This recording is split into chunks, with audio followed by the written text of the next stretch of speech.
Good morning, everyone. Welcome to Team 7's Innovation Challenge presentation. We've called it Urology, exploring opportunities for self-management within the specialty of urology. Our challenge was originally born out of a much bigger ambition to transform the model of outpatient care, not quite within the scope for a module. We hope that this is a step in the right direction. The original challenge posed the question whether our current idea of outpatient care is an outdated model, a one-size-fits-all, where the patient has to come to the acute hospital for every interaction, including assessment, results, consent, information provision, monitoring. And these interactions are driven by a prescribed schedule as opposed to the needs of the patient. In this model, the system is flooded. People cannot access an outpatient appointment. In urology, in the matter alone, there are over 3,800 people waiting for a first appointment, and the interactions that patients do have may fall short in terms of quality. It also represents a hierarchical relationship where the clinician is the expert and patient is passive with very little ownership in the management of their own health. So we focused our challenge on part of the prostatectomy pathway within the urology specialty, in particular around how we provide education. As we know, there are problems and untapped solutions here according to the urology team. They directed us to this Health Foundation survey, which shows that patients better able to self-manage have 38% less emergency admissions than those that are less able. So we can see the huge potential here. In terms of additional rationale for problem selection, it's one that represented a focus on a real problem and not a predefined solution, as Akov would say. It's one where we have access to the clinical team, so that Team 7 can gain enough knowledge to frame the problem and understand it and bring it forward through to solutions. It's a problem that had relevance to all of our team members, ultimately about ideas of access to outpatients and quality of service. All of us can apply those learnings. And we know that these are problems of global significance, as we saw earlier in the module, particularly in the work of Regina Hertzlinger. It's also a problem that requires creative thinking. It's an open problem that has more than one solution that's complex with many elements. I have linked with the key stakeholders in the urology team to help frame the problem at a high level, so that Team 7 can then develop this in problem exploration and solution generation. So when we spoke to the medical team about the current patient education for prostatectomy, they said they're constantly trying to educate and advise patients, but they know they can't always take it in. They said they don't know if that's the information that patients actually need. And they said that the 30-day presentation rate to ED following a radical prostatectomy is 15%, and they think most of that is avoidable if patients were better empowered to self-care. The urology A&P said that surgical patients often have poor understanding of their operation and what to expect following their surgery, important particularly with patients with language or literacy barriers. She said standard practice is to provide verbal education, which can be ad hoc, supplementing this with patient leaflets. And she said that memory for medical information is often poor and inaccurate, particularly when the patient is older or anxious, so the information will be of limited benefit. So taking all of these insights into account, I will now pass on to Cormac from Team 7, who will take us through the approach and further exploration of this problem. Thank you, Aileen. Now I'd like to introduce our consultancy team who will be helping to tackle this problem. Myself, Roberto, Cliona, and Aileen. Today we're going to use design thinking methodology. First, we empathize with the patient. Next, we define the problem and focus on an idea to fix it. We lay out a prototype and we test it in a clinical setting. Let's start off with empathizing. First, we ask, who are we empathizing with? In this case, it's John, a 65-year-old man who's just been diagnosed with prostate cancer and is going for a radical prostatectomy. We have to think about what they need to do, what they see, what they say, what they do, and what they hear, and what they are thinking and feeling. Let's hear from John himself. Hello, my name is John. I'm 65 years old, and I've just been diagnosed with prostate cancer. It was quite a shock to hear. Right now, I'm just focused on getting through the surgery. To be honest, I don't know much about the surgery. The surgeon explained it to me, but I didn't take much in. My wife has dropped me into the matter at 7 AM, but I don't even know what ward to go to. It's all very confusing. I'd like to ask some questions about the surgery, but I don't know who to ask. I don't even have a phone number to ring. It's a scary time for my whole family. My son is a doctor and he's not sure if I should go ahead with the operation because of the side effects. I wish I had some other people to talk to who have been through all this. I'm afraid I won't wake up from the operation, or that if I do, I'll be left with some nasty side effects. I'm afraid that it won't work, and that they'll need to do it again. Or that I'll pick up some infection and the hospital will have to go to ICU. I hope that this operation will be the end of it. I never want to think about this again. I'm only 65 and I have a granddaughter on the way. I want to live to see her grow up. Thank you, John. This video gives us a clear insight into John's feelings of shock surrounding his diagnosis. He wasn't able to take in much of the information when he was told about it, and he lacks any written information. He also lacks a key worker, a contact member of staff in the hospital whom he can ask questions. John has fears around the surgery itself, and he has fears of side effects after the surgery. Finally, he has a fear of failure of the surgery and that the doctors will need to operate again. On the insights, we identified 4 problem-related terms: patient information, anxiety, self-care, promotion, and surgery. In the search process, we found other terms that frame the actual problem: vulnerability, health literacy, preoperative anxiety, and patient readiness. Other terms, such as preoperative instructions and fear of progressions, were also found along the journey. Our findings were based on the concept of vulnerability in acute care, described by Scanlon and Lee in 2007. From these, they grouped 3 dimensions: social, psychological, and physical. Social vulnerability describes the demographic, economic, and cultural factors which can contribute to a low level of health literacy. Psychological vulnerability is the actual or potential harm to the identity and other emotional effects such as anxiety or stress caused by the element or treatment. Physical vulnerability is the actual physiological state where an individual is susceptible to further morbidity or mortality. Social vulnerability seems to be present in the insights, with health literacy as a pivotal concept to be addressed. Health literacy is defined by the World Health Organization as the cognitive and social skills which determine the innovation and ability of individuals to gain access to, understand, and use information in ways which promote and maintain good health. There is an evident need to increase the awareness of limited health literacy and associated psychological consequences among formal and informal caregivers. Health literacy is negatively associated with fear of progression, where patients fear that the illness will progress or that it will recur. Today, measures of health literacy have shown relationship with health-related outcomes. These include increased hospital admissions and readmissions, less participation in preventive activities, increased mortality, lower functional status, higher prevalence of risk factors, and poor self-management of chronic conditions. Patient readiness for surgery is influenced by the mental and emotional status. Addressing anxiety and health literacy by an individualized patient preparation can improve surgical outcomes. These improvements include reduction of surgical complications, improvement of pain medication management, and the enhancement of the overall surgical experience. Among these options, literacy, adapted education, and easy access to information can contribute to improve health literacy and thus to the reduced anxiety. Also, the addition of support figures along the journey seems to be key to approach anxiety.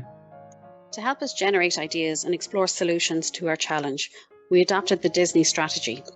This technique derives its name from Mr. Walt Disney, who used this approach extensively in his work when scrutinizing new ideas.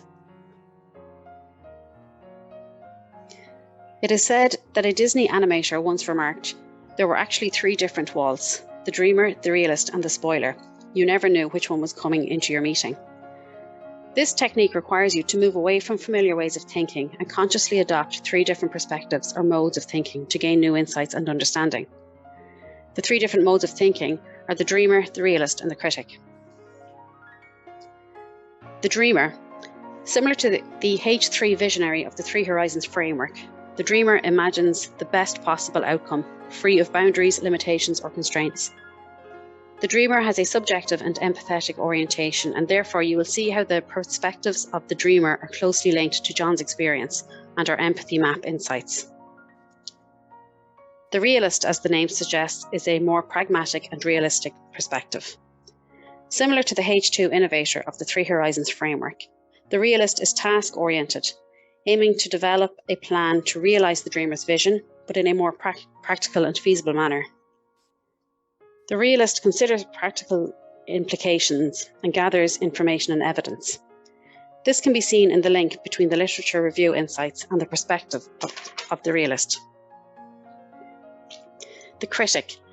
Similar to the H1 pattern of the 3 Horizons framework, the critic is a more cautious and sceptical perspective. The critic acts as the devil's advocate and borrows from techniques such as reversals to test and challenge the ideas and solutions. The aim is to provide constructive criticism, highlighting any potential weaknesses in the plan and identifying any constraints and considerations that may have been overlooked. We chose this technique as we felt it suited our challenge and complemented our group dynamic. As we were meeting online and using the Miro board, our Disney perspectives could be easily shared on this forum. I will now pass you over to Aileen, who will begin our demonstration of the application of the Disney strategy through the use of the Miro board. So, as Cliona explained, we want to use the Disney method to explore and generate and refine solutions, allowing us to leave familiar ways of thinking behind and to really play with ideas in an open environment before applying the constraints of reality. We also want to make sure that we are rooting the idea generation in the real-life insights that we now understand from John and other patients' perspective. We've used Miro, an online collaborative whiteboard tool that you see here, to actually conduct the technique. And we've collected and built on our ideas using different columns to reflect the different modes of thinking in the Disney method. So the dreamer, who says, what I would really like for is, the realist, who says things like I need to find out about, and the critic, who thinks about the risks and potential failures of the idea. From our empathy mapping insights, we understand that John is overwhelmed with feelings of overriding anxiety and stress. He's not taking in any information about the surgery or what to expect after. He has anxiety about diagnosis, anxiety for the future, and even for the smaller things, the most straightforward things like getting to the hospital. He doesn't know what to expect. And so we've plotted these. And considering these, our question for us to think about is how we might support John through the surgical journey to enable self-management. So really going into that dreamer mode and considering that overriding anxiety, stress, and overwhelm that John is feeling, and framing it as what I would like for is thinking about a positive outcome and what that actually looks like and what that feels like. What I'd really like for is to feel safe and secure, to have someone that would hold my hand and guide me through it all, to feel supported, to have someone there day and night that I could turn to for the answers I need, like an avatar, or maybe more like a personal assistant, that I don't have to go into hospital all the time for every single thing. On information, what I'd really like for is to have access to the information I need when I'm looking for it. Even not knowing how and where to go in the hospital adds to my anxiety. What I really want for is for the straightforward things to be made easier and help to navigate the bigger things. And it would be nice if I could digest it in my own time or allow my family to. I really want to have all the information I need to give me the best chance of recovery. And an ongoing support. I'd love somebody to talk to about this. Maybe someone that's been through it themselves. Sitting down with a cup of tea or coffee and an old friend with no judgment and no skin in the game. Someone that I would not need to worry about their reactions and their concerns. I don't want to burden my family. I know they're already worried. In the realist hat, we think that the patient-centered promotion of participation should be feasible as part of an individualized preoperative plan. It proposes three main interventions focused on the approaches for patient readiness from the literature: alternative techniques of preoperative information, alternative ways to access information, and additional support along the patient journey. The preoperative education techniques include conversation aids with pictures and tests, picture often grids, videos with previous experiences from other patients, and advanced technology options such as virtual reality or experience simulation. The alternative ways to access information may require an initial assessment of health literacy to apply SMS reminders and information or post notifications. Also, applications or tablets that allow video consultation may be required to put in contact specialists with patients and psychologists. Additional support may be provided by psychologists and expand their healthcare roles. Also, it's important to involve family members and the assistance of an additional person to support the decision for surgery during the consent. As the critic, I must test and challenge the solutions and ideas. I must identify issues which may not be well thought through and anticipate the possible reactions of stakeholders.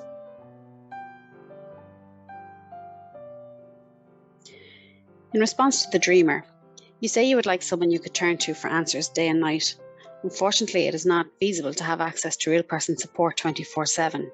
There just are not the resources or the infrastructure to support that level of service for patients at home. Or do you mean someone who has been through the experience before? Well, that is just one person's subjective experience, and it may not be the same for John.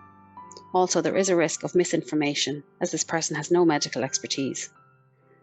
Are there patient support groups which already exist that John could avail of? You also suggest sitting down with an old friend for a cup of tea. What is it that John really wants? Does he just want someone to talk to, a sympathetic listening ear to offload his worries and concerns? Perhaps the involvement of a medical social worker or psychologist would be helpful in the journey of support.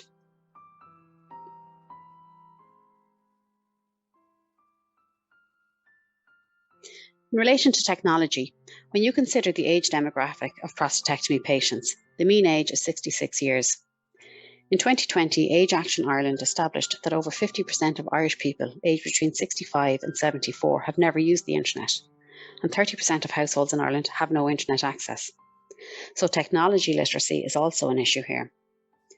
Could this become too overwhelming and in fact add to the levels of stress and anxiety? There could also be a very low level of engagement with the tech approach. Also, particularly with this demographic of males over 65, it is important that technology would not replace face-to-face interactions between clinicians and patients.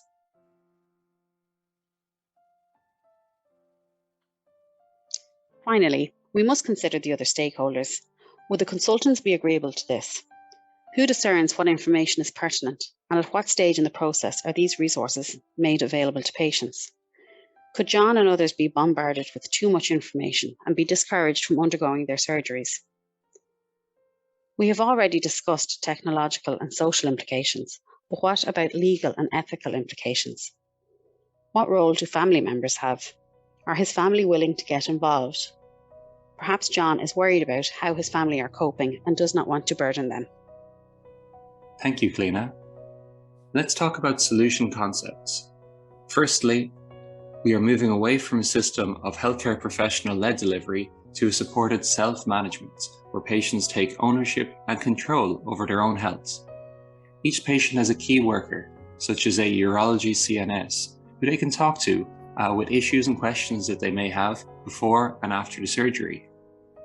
They also have a patient information app. This gives them relevant information at the right time before and after the surgery to help them on their journey. Finally, they have a buddy system. Patients can speak to other men who have been through the same situation and the same surgery as them. This will help them feel less alone and help them be able to ask honest, open questions to help with their care. So what is this innovation? Firstly, it's a way of providing curated information to patients to equip them with the knowledge they need to have more agency over their own care. Secondly, it offers an individualized support service to patients to guide them through their care journey. It reduces patients' risks of post-operative readmissions for complications such as wound infection, catheter infection, and post-operative pain. This will initially be a post-operative intervention. However, we hope that over time it will be expanded to empower self-care throughout the patient journey.